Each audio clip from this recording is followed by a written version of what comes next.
کی طرف ان سے اتنی محبت کرتے تھے. آگے چلتا ہوں. ولا یجدون فی صدورہم حاجۃ، اور مہاجروں کو جو کچھ دیا جاتا ہے یہ محسوس نہیں کرتے ٹھیک ہے دے دو ان کو دے دو.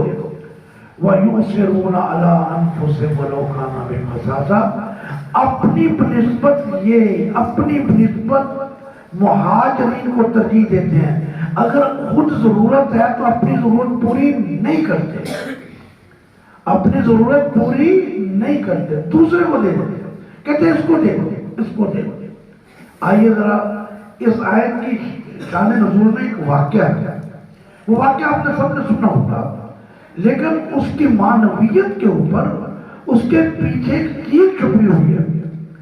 نبی علیہ السلام کے پاس ایک آدمی آیا دور سے، تو حضور نے کہا کہ آج تم میرے مہمان، آج تم نے میں تیری مہمانی کروں گا. اب حضور نے بات تو کر دی، لیکن حضور نے اپنی ایک بیوی کے گھر میں بھیجا پیغام کہ کچھ پکاؤ، میں ایک مہمان لے کے آ رہا ہوں. گھر سے جواب ہے لیس عندنا الا الماء، ہمارے گھر میں سوائے پانی کے کچھ نہیں. حضور نے کہا اس آدمی کو جاؤ میری دوسری بیوی کے گھر میں جاؤ. حضور کی ساری بیویوں کے گھر سے یہی جواب آیا کہ آج رات ہمارے پاس کھانے کے لیے کچھ نہیں. نبی علیہ السلام پریشان ہو کے بیٹھ گئے.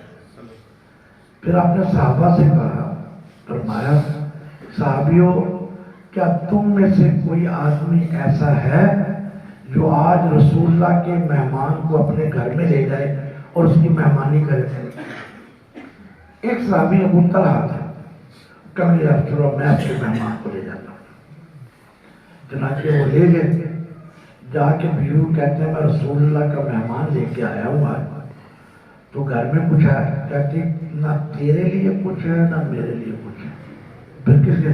کہ بچوں کے لیے میں نے کچھ کھانا تیار کیا ہے، بچوں کے لیے، ہم دونوں نے بھوکے رہ گئے. وہ کہنے لگا تم اس طرح کرو کسی طریقے سے نا بچوں کو سلا دو ایک دفعہ، کسی طریقے سے. کہتی اچھا.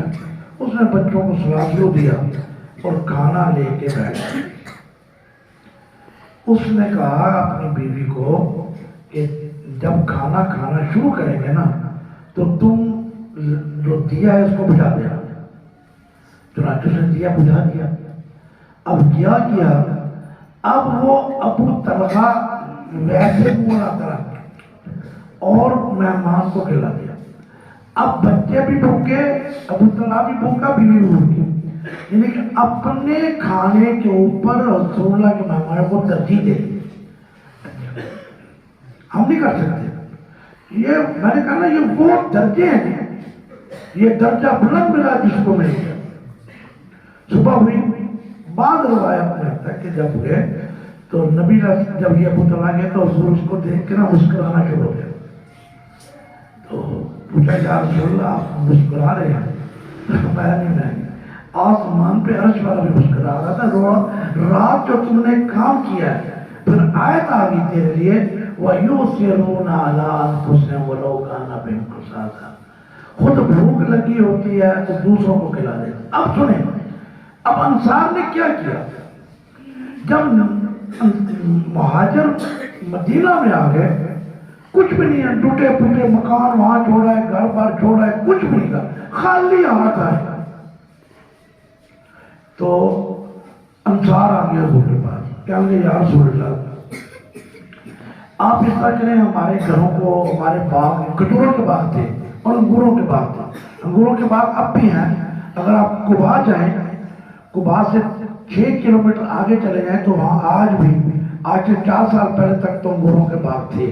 میں 5 سال 1918 میں گیا تھا شاید، اس وقت تو وہاں انگوروں کے باغ تھے پیچھے طرف قباء کی طرف. کھجوروں اور انگوروں کے باغ ہیں. آپ اس طرح کریں آدھے ہمارے مہاجروں کو دے دیں، آدھے ہم رکھ لیں. چنانچہ کر دیا گیا. اب ہوا کیا کہ مکہ کے لوگوں کو کھیتی باڑی آتی نہیں تھی. مکہ کے لوگوں کو کھیتی باڑی نہیں آتی تھی.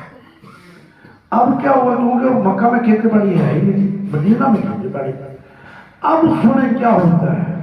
وہ کہتے ہیں کہ یا رسول اللہ یہ جو مہاجرین کو ہم نے دیے ان کو کہہ دیں یہ بھی اپنی کھجوریں اور اپنے باغ ہمیں دے دیں, ہم ان کے باغوں میں گوٹی کر کے پھل جب آئے گا پھل ان کے طرف بنا دیں, پھل ان کو دے دیں. اور پھر کہا یہ مہاجرین حضور کے پاس آئے کہ یا رسول اللہ کھجوریں بھی ہماری کام بھی یہ کرتے ہیں, کھجوریں بھی لگتا یہ ہے کہ سارا اجر یہ لے جائیں گے, ہمارے لیے کچھ بنایا. تو میں آپ تم اس طرح کرو ان کے لیے دعا کیا کرو, ان کے لیے دعا کیا کرو. بلکہ جو ایثار کی سب سے بڑی مثال, دو مثالیں ہیں. حضرت ابوبکر صدیق رضی اللہ تعالیٰ عنہ جب ہجرت کی رات حضور صلی اللہ علیہ وسلم نے کہا, فرمایا کہ آج رات ہجرت کرنی ہے اور تو نے میرے ساتھ جانا ہے. چنانچہ تاریخ اور سیرت میں آتا ہے حضرت ابوبکر صدیق نے پورے گھر کا سارا پیسے لے لیے, 2 اونٹ لے لیے اور گھر میں کچھ نہیں چھوڑا, چلے چلے. ان کے باپ تھے ابو قحافہ, بہت بوڑھے تھے. ان کا بھی ایک واقعہ آتا ہے کہ جب یہ حضور کے پاس لائے گئے تو بہت بوڑھے تھے, بہت سفید تھے. حضور نے کہا بابا جی کو کہو داڑھی کو رنگ لیں, داڑھی کو رنگنا سنت موقع ہے, داڑھی کو رنگنا یا لال کریں براؤن کر لیں. فرمایا کہ کالے رنگ سے بچو. اچھا انہوں نے کہا مطلب تسی کیوں نہیں کرتے, بچنا شروع کر دیں. وہ ابھی جڑے نا بڑے بے باک ہوتے ہیں, فوراً کہتے ہیں تسی کیوں نہیں کرتے. اچھا جب کوئی پوچھے گا پھر اس کا جواب دیں گے انشاءاللہ. تو ابو قحافہ پوچھتے ہیں اپنی بیٹی اسما کو, تیرا باپ چلا گیا ہے کہ گھر میں کوئی پیسے رکھ کے گیا ہے؟ تو اس نے پٹا کیا کیا, ایک وہ نبی تھے ابو قحافہ, فٹافٹ ٹھیکریاں لے کے وہ ایک تھیلی میں ڈالی. بابا جی بابا یہ تو کافی دینار اور درہم چھوڑ گئے, ٹھیکریوں کو دینار بنا کے بیچ کر دیا. آگے سنیں آگے کیا ہوتا ہے. مدینہ منورہ پہنچ گئے, جنگ کا زمانہ آ گیا. حضور کہتے ہیں کہ مجاہدین کے لیے پیسے کی ضرورت ہے, لے کے آؤ. حضرت ابوبکر صدیق بہت سا مال لے کے آ گیا. حضور پوچھتے ہیں ابوبکر گھر میں کیا چھوڑ کے آئے ہو, کتنا لے؟ کہتے ہیں یا رسول اللہ پورے گھر کا سارا سامان لے کے آ گیا. گھر میں کیا چھوڑا؟ فرمایا اللہ اور اس کے رسول کی محبت کو گھر میں چھوڑا, باقی سب لے آیا. یہ ہے وہ اعلیٰ ترین مقام, اعلیٰ ترین مقامات.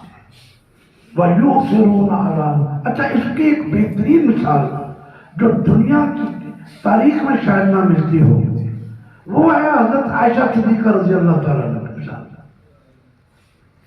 نبی علیہ الصلوۃ والسلام حضرت عائشہ صدیقہ کے حجرے میں دفن ہے, ان کے حجرے میں.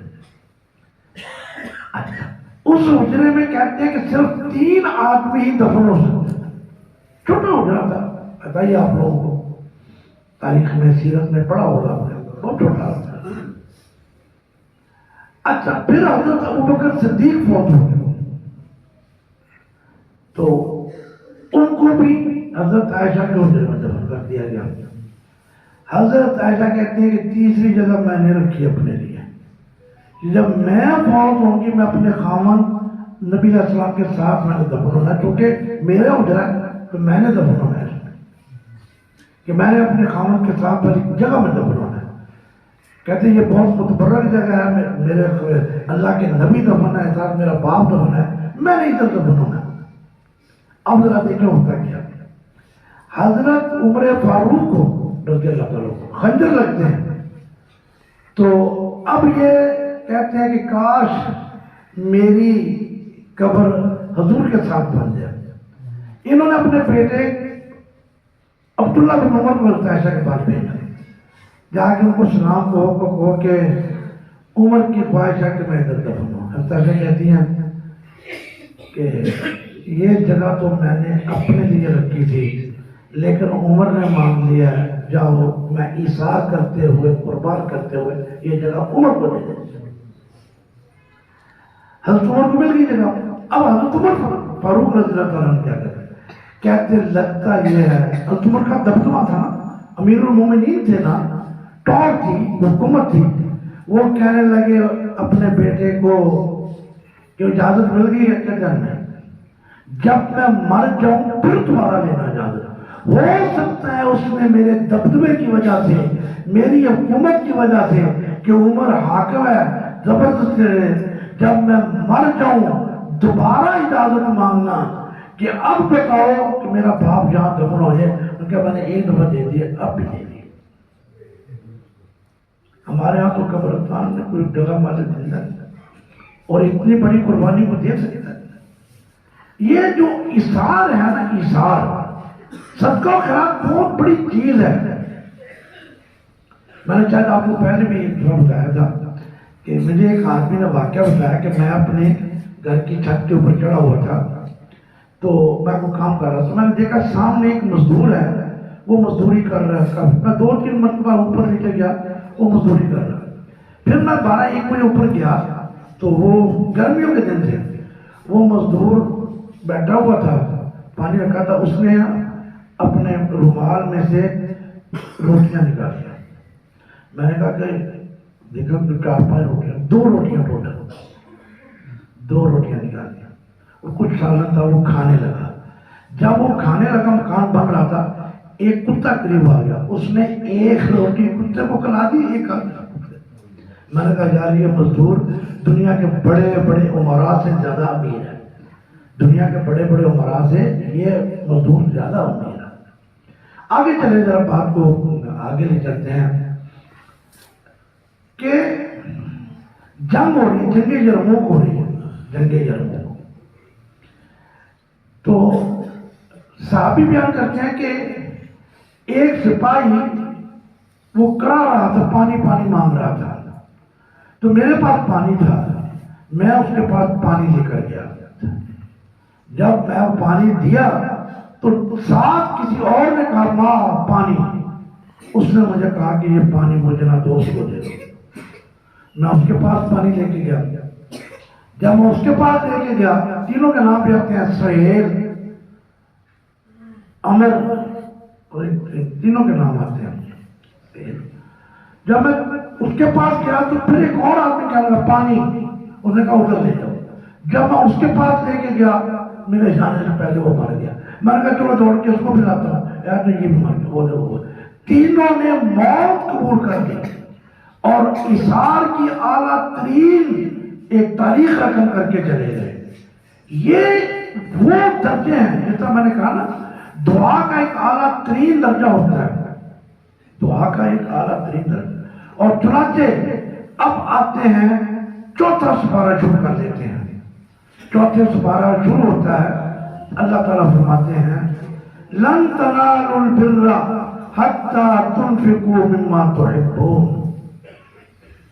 جو سب سے اعلیٰ ترین چیز ہے اس کو خرچ کرو۔ چنانچہ حضرت ابراہیم علیہ السلام نے پوری دنیا کے رہتے مسلمانوں کو یہ درد دیا کہ دیکھو میری سب سے قیمتی چیز بڑھاپے میں مانگا ہوا یہ میرا بیٹا اسماعیل ہے، میں اس کو اللہ کے راستے میں قربان کرتا ہوں۔ وآخر دعوانا الحمد للہ رب العالمین۔